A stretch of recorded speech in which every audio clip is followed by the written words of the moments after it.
The mission of the Pennsylvania Department of Education is to ensure that every learner has access to a world-class education system. Welcome to PDE Presents, a podcast series for lifelong learners that's dedicated to elevating voices across the Commonwealth. And now your host, Noe Ortega.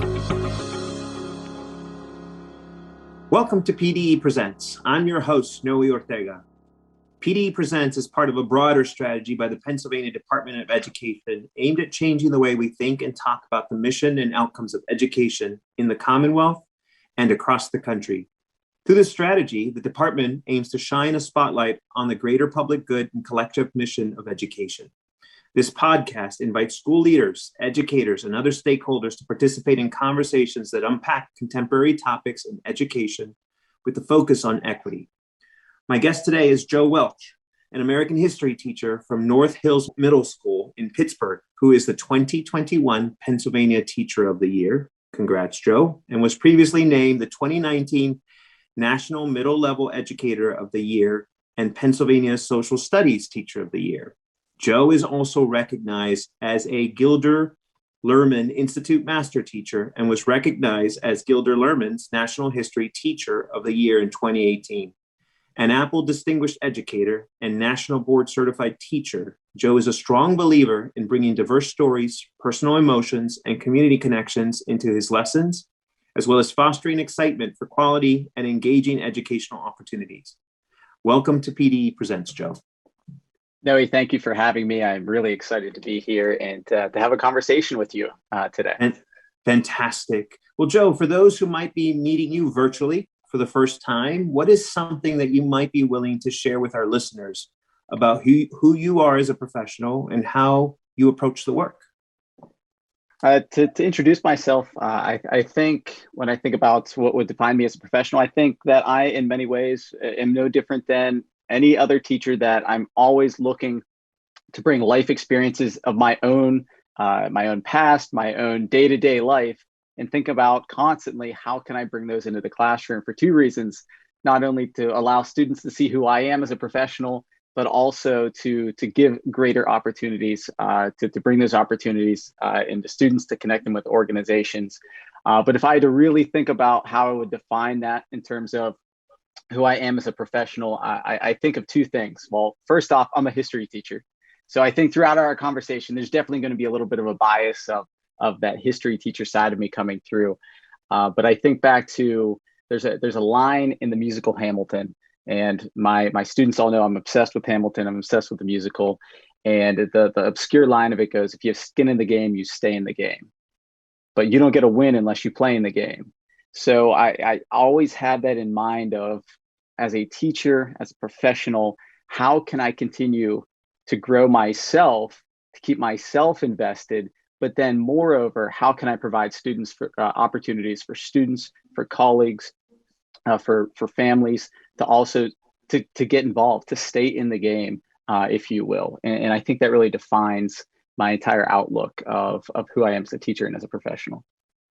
Appreciate that, Joe. And I appreciate the authenticity. I do think that your reference to Hamilton and Broadway, it's generated a real interest in history by individuals that I hope really lives on. You know, the narrative is very interesting, and it's certainly a way to think about lived experiences, which I think very much are a part of history. I wonder if we could think a little bit about how we might be able to archive kind of a note of how the experiences of this past year, Joe, have changed the educational landscape forever. And, you know, what do you feel is one of the most pressing matters in the field of education that you think is going to continue for the coming decades, if not the next century? I mean, that's a great question. And to narrow it down to one issue, I think it's really difficult. When I think about the question of, you know, how is this going to alter, what are the large issues shaping education, not just now, but in the future? Actually, I think back to a conversation that I had right before, about a month before everything started to shut down in March of 2020. It was actually a conversation with a state legislator in February of 2020. And she asked, you know, what's the same exact question? What are 4 issues? You know, if I had to count on 4 issues, the top 4 issues facing education. And I actually checked my notebook here, and here's what I wrote down. And it's kind of interesting to look back. I wrote down student mental health, civics education, teacher recruitment, and engaging teachers of color and empowering teachers of color. And when I think about that, and of course, 2020 has been a momentous year, a challenging year, a difficult year in many, many different ways. But if I had to think back to what are the same three issues, yes, they've been exacerbated. Yes, attention's been brought to them. But I think it does come back to those three things. Student mental health, it was important in February of 2020. It's even more important now. Now there's just a greater, I think, spotlight put on it. But what are we doing? These are issues that have been there, but now are just magnified. Civics education. I think everybody has recognized the importance of how are we going to develop citizens, and how are we going to develop students that know how to analyze information, to think freely and for themselves, and how are they going to obtain information. So I know I took the question there of is it one issue, but and I didn't even talk about teacher recruitment there, but COVID and the entire COVID response really makes us think about, largely, if I look at student mental health, civics education, teacher recruitment, and I could even throw in innovation and creativity and the importance of that over testing, it all comes down to, I think what we are looking at in 2020 is a complete redefinition of, or at least an honest look of, what is the purpose of education? Why are we in this field? And what is our purpose of being educators?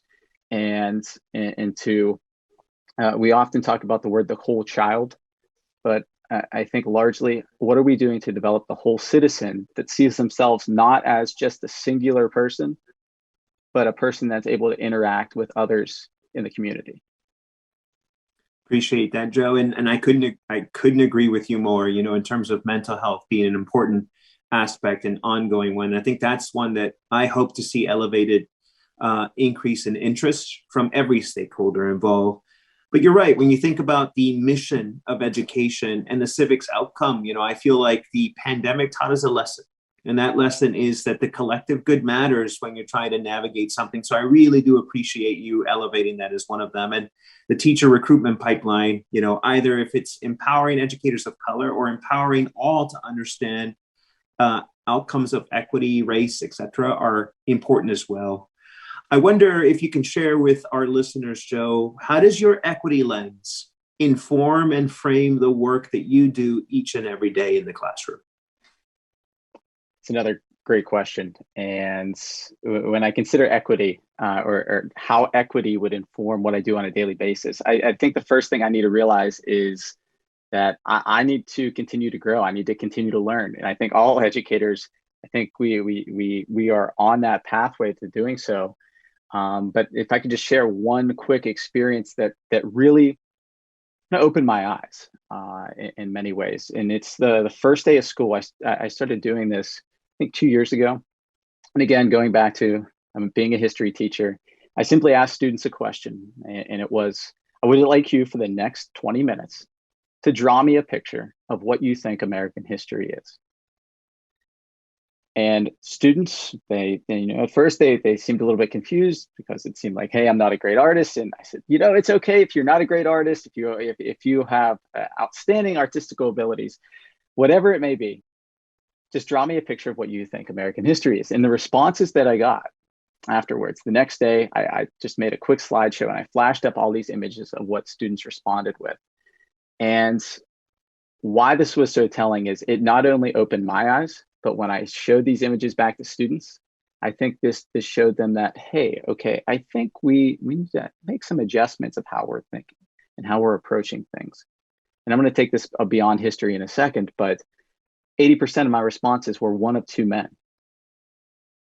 People were defining American history by George Washington and Abraham Lincoln. Only two students drew a woman. Only two. And so for me, that made me realize that I need to do whatever I can to help students change their perspectives of not just what history is, but to offer that lens that, when we think of equity and we're doing anything we can to provide pathways to allow students to bring their own lived experiences in, that's something that we need to recognize that things need to change. And we need to be open to that change. And so much of that is about engaging everybody. So that was a small narrative of what it looked like in my own classroom. But what does it look like on a daily basis? I think it's flexibility. It's allowing students to bring their own perspectives and recognizing their own perspectives and not to use the word honor those perspectives, but to elevate those own student perspectives. And it's also interesting in COVID, the COVID response and COVID education plans, simply just saying, well, we're going to give every student an iPad or every student a piece of technology, but we can't just stop with that. And I see that as a teacher every day, where I have some students that, they're logging on to a Zoom call when we have virtual calls. And they say, Mr. Welch, I don't want to turn my camera on today because I'm babysitting my two-year-old niece. And so equity is going to come up in many different fashions. But as educators, I think we realize that, and that flexibility, as I said earlier, is a main component of it. But I kind of open the question with this, that I am in no way an expert on equitable practices, but recognizing that we all are willing to learn and willing to, when we even need to, ask for help from experts and go to trainings and go to experts in the field.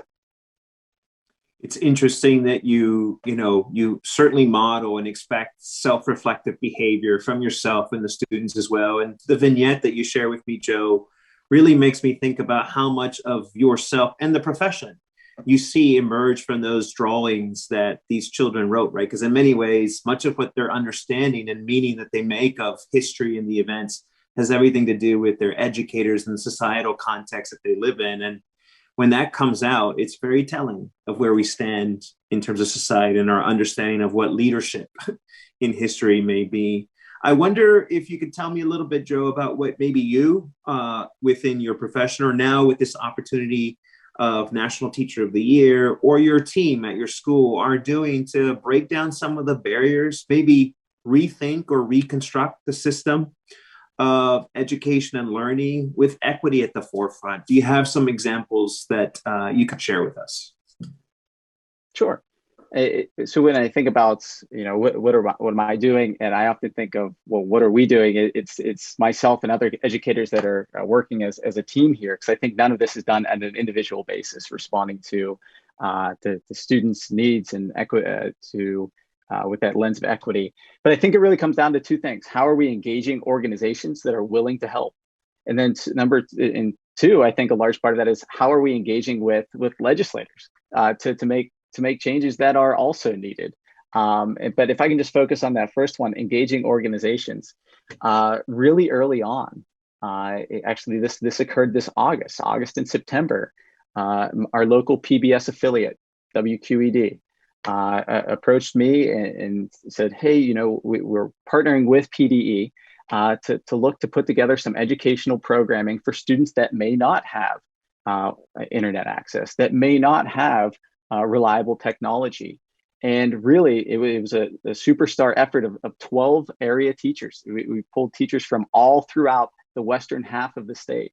And we were able to put together complete lessons that's whether or not you had technology at your fingertips, or you simply just had access to, basically WQED would provide packets, if we will. I don't like to use that term because packet sometimes has that negative connotation, right? But we went into WQED studios, the same studios where Mr. Rogers was filming lessons, actually. And we put together full-length lessons over the course of multiple weeks for students at various age levels, from kindergarten. Actually, there are 5 different age groups that are now accessible, and they're broadcast over the airwaves and to the entire viewing footprint of WQED. But that type of partnership, I think those opportunities are out there. But it's important to recognize that a TV station and educators had to work together on that. And it's no different than another project that I've been fortunate enough to be a part of with Gilder Lehrman Institute of American History, also recognizing that that many students, perhaps their history education might not be at the shall we say the forefront of some minds.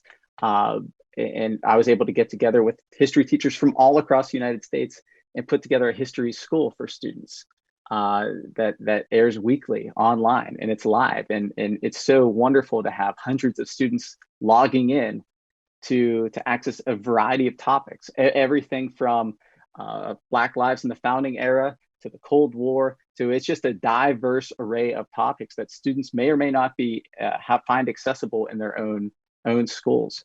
And I know I'm being long-winded here, but so much of this comes back to, as I said, partnering with local organizations. And I just have to give a shout out to in the local Western Pennsylvania area in Northern West Virginia region, Remake Learning, and the work that they're doing, because fortunately enough, they're supplying grants for teachers that want to innovate with a lens on equity to break down some of these barriers that do exist. And so something that I'm excited to be rolling out here, actually in the last month of the school year and into 2021 and 2022, is that it's to bring some of these issues to the forefront. We were fortunate enough to receive a grant in my school that's bringing a graphic design element to allow students to create, whether it's t-shirts, whether it's stickers, whatever it is that they are in control of, and highlight social justice issues, social awareness issues. But I think what's really neat about that is students are going to be the ones that decide what they're printing, what their perspective is.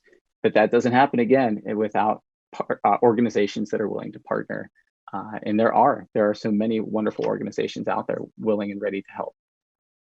I appreciate you sharing those examples, Joe. And really, what stands out to me is the ability to innovate in terms of ways to empower folks to use their voice, right? To make their own imprint on what matters and what's important. I think it's a really important element. When I think about you coming on this podcast, the things that you talk about, your partnership with not Pennsylvania Department of Education, but PBS, and all the other things that come with your job that many would consider in addition to what you already have as expectations to be there and present for your students. These things can be taxing. And then you factor in sort of societal things playing out, whether it's civil unrest or whether it's the pandemic. It's even more so, right? It's almost as if the example of the lived experience you shared in the classroom made you realize that you're now dealing with other parts of the individual that maybe weren't known to you prior to the pandemic. And these things can be exhausting. I wonder if you can share with our listeners, Joe, what do you do to keep balance and maintain that folks can use as examples for maintaining their own well-being as well? Another fantastic question. And I know folks that are listening to this right now, they can't see the smirk that I just had, but when you mentioned the word balance, that's a constant struggle. I think that's a constant struggle for so many of us, but it's just like everything over 2020 and the start of 2021 has been an even greater challenge. It's interesting. When I was an early teacher, when I started teaching, I had the philosophy that I'm not going to turn down a single opportunity. I want to continue to grow. I want to be involved in anything as a young teacher, with a teacher with less experience. I want to do whatever I can to learn from others, to be a part of organizations, to grow. But 2020 and 2021 has made me realize that as I'm continuing my career, that it is vital to make priorities and realize that you can't do it all. That there are others that are willing to help you. There are others that you can engage with. There are others that are looking to build their own leadership capabilities and their own ways of getting more involved. So it's really been a shift for me personally. And thank you for this question to reflect on that. that I would really do. I went from somebody that would never say no, never turn down any opportunity to engage, to then think, well, is this the best way that I can either create an opportunity for my students to enact change beyond my classroom, or is this something that perhaps somebody else might be better suited to handle at this time? But with that comes this idea, and I always have, in just completely dropping my shield, if you will, here, that often has that fear of missing out, that FOMO, if you will, but just being cognizant of that and realizing that it's okay to not be involved in everything. It's okay to say no, essentially, and because let's be honest, there are a lot of educators out there, and it's not limited to educators that are exhausted at this time. And 2021 is going to turn to 2022, and 22 is going to turn to 23, and so forth. And so burning ourselves out in 2021, what does that do in 2022, and so forth? So that's just that this need to create healthy habits for ourselves and be willing to really sustain ourselves beyond just our work. It's vitally important, and I think anybody would recognize that at this time. I appreciate that, Joe. And I think, for me, the takeaway of what you just shared is that as you move into what became for you the era of saying no to some opportunities, was less about just no and dismissive, but really rethinking through your kind of framework of whether or not you would be able to enhance or add value to something or someone else, or whether it's left for somebody else to be able to do. And I think that's a real important lesson. Joe, it's clear to me why you are the teacher of the year. Authentic leadership, a genuine care for the interest of your students, but the impact they have on others. And, a continued interest on finding ways to take what you do in the classroom and have impact across the profession. I often say that as educators, it truly is a profession where you profess to make a difference, a genuine commitment to change the lives of others for an impact of society. And I think that's tremendous. So, Joe, thank you for joining us today. And let me personally add that it's been an absolute privilege talking with you. And so looking forward to continue your interaction as well in the future. Thank you very much, Mr. Secretary. It really has been a pleasure speaking with you today. Fantastic. So I'm Noe Ortega, and thank you to all who joined us today for PDE Presents. Production and technical assistance provided by the Harrisburg branch of the Pennsylvania Training and Technical Assistance Network.